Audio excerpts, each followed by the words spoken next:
So how much do you care in tasks of everyday life? Let's take holding a wine glass, for example. How much do you care about the grasping force that you use to hold a glass? If you grasp it too hard, you might break the glass. But if you grasp it too weak, you might drop the glass. We can call this the Goldilocks principle. Not too tight, not too soft, just right. How much do you care about chocolate? I love chocolate, and I think that I could eat as many chocolate bars as you could give me. But actually, after about 5 or 6 or 20, I might stop caring quite so much about that next chocolate bar. And we can start to talk about those terms as a cost function, where we say the amount that you care depends on some variable, in this case, the number of chocolate bars that you eat, where the more chocolate bars that you eat, after a while you stop caring so much about those chocolate bars. How much do you care about prosthetic control? How much do you care about the error of your movement, the speed, the accuracy? These are the questions that we're interested in asking so that we can improve the control for people who have a upper limb amputation. And particularly, we'd like to know how much you care based on the size of the error. Does your curve look something like this red one? More like a linear curve? Or more like the green curve? We really don't know. Of course, that function is going to depend on the task itself. We probably have a Goldilocks type cost function for holding a wine glass. We probably have a decreasing cost function for chocolate where I care less the more I eat. We likely have an increasing cost function for upper limb myoelectric control where I care more and more with the more errors that I get, or the larger errors that I get. And we probably have a fairly unique one for lower limb prostheses where I care quite a bit if I get any error, if it's a particularly bad error that makes me fall over. In this talk, we're going to focus on upper limb prosthesis control. And as I've talked about in the past, I'm going to advocate an approach in which we view the control system in light of feedback, the actual mechanism, and particularly the brain itself. The brain stores ideas, internal representations of what the environment is like, what the prosthesis is like, and how much it cares when things go wrong. And we need to model all of those things in order to have an accurate understanding of how the whole system is working together. For example, if you're picking up a jug of milk out of the fridge, it matters both how much you care about spilling milk, as well as if you think the milk jug is empty or full when you go to plan your motion trajectory. So let me give you an example. Let's say that I developed two control algorithms. Control algorithm A was moderately noisy all of the time. Didn't do too great, didn't do bad. Control algorithm B, on the other hand, was fantastic. It almost never had any error, except occasionally, and then the error was really large.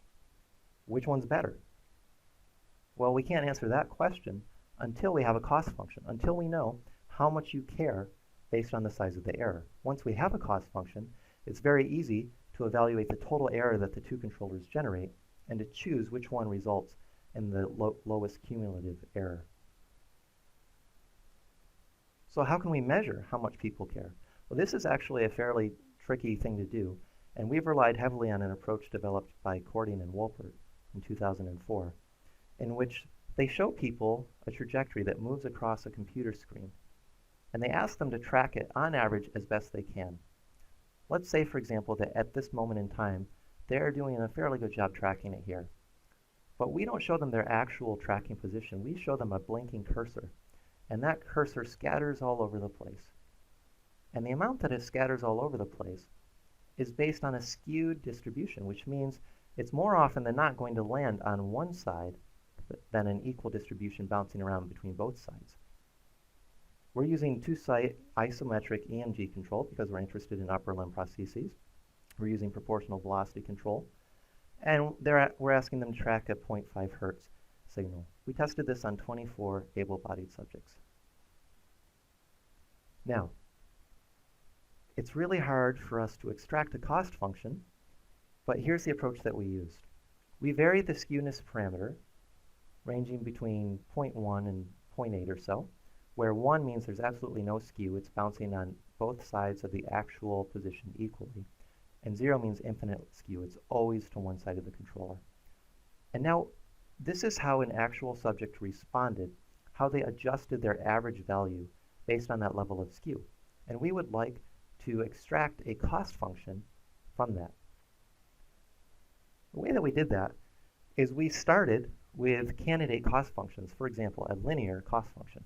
And we said, well, if this was the cost function that they were using, then this is how they would adjust based on these levels of skewness. And then we can look at how the subject actually responded and say, does that look like they're adjusting using this particular cost function, the linear cost function? Or, for example, we could look at a different one. This is a power cost function, and we could say, does that curve look like how they're adjusting? Here's an interesting one. This one says, I really care if I'm absolutely right, but after that, I don't care at all. Whether I have a small error or a large error, nothing short of perfection is good enough for me. And this is how a person would respond if that was their attitude or if that was their cost function. And here's the final one. This is an inverted bell shape or an inverted Gaussian shape. And this one's kind of interesting because it says, well, for small errors, I care quite a bit. But for large errors, I start to level off, and it really doesn't matter whether I have a 5 centimeter error or a 10 centimeter error. They're both really bad, and it really doesn't matter how bad it is at that point. And here you can see, for example, how they should adjust in response to this skewness parameter if they were indeed using an inverted Gaussian shape. Well, as I said, we ran this for 24 subjects, and here you can see the average response of subjects as well as the standard deviation of their response. This is 2 standard deviation error bars. And you can see all of the candidate functions that we tested, and you can see that several of them do a fairly good job of predicting across the whole range of skewness how subjects actually adapted in response to this skewness level. It's interesting to note that 3 of them in particular, although they're different theoretical shapes, that for the particular parameters that ended up fitting the subjects, they end up being almost identical, particularly the power cost function, the inverted Gaussian cost function, and the linear quadratic. These all did a very good job of describing how people react in this study. And what's important to observe is that of these, only the power cost function looks the same across studies. So for example, Cording and Wolpert looked at a smaller size of error, say 1 centimeter plus or minus, and they found the exact same shape for the power cost function, but a very different shape for the inverted Gaussian cost function, leading us to believe that the power cost function is the best generalization across different size errors. So, in conclusion, you do care about error, and particularly we think that you care to the 1.7th power, at least for upper limb movements. And this seems to generalize across different size errors and even interfaces. Cording and Wolpert found the exact same thing, error to the 1.7th power, for a very different movement, pointing with people's fingers, which has a much smaller level of error. And yet they found the exact same coefficient, error to the 1.7th power. So we can say with quite a bit of confidence that for upper limb movements, where you're tracking or you're moving, that you care to the 1.7th power. And that's kind of fun. This knowledge is really useful for tuning controllers and for optimizing controllers, where we can start to say, well, I've got controller A and I've got controller B. Which one is actually better in light of how the probability that they'll generate a medium, small, or large error?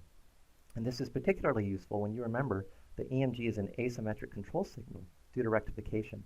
And therefore, there actually is a difference in cost functions that are quadratic in nature versus cost functions such as this one to the 1.7th power. They actually will predict different optimal responses due to the asymmetric nature of EMG.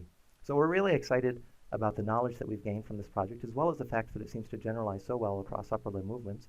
And we're looking forward to applying this both to control and sensory feedback strategies to see if they'll both help us to evaluate candidate controllers that we have, as well as to optimize existing platforms. I'd like to thank our staff and our faculty, as well as our funding support. This work in particular was funded by MITAC's Global Link, as well as NSERC, NBIF, and NBHRF. And I'd be happy to take any questions.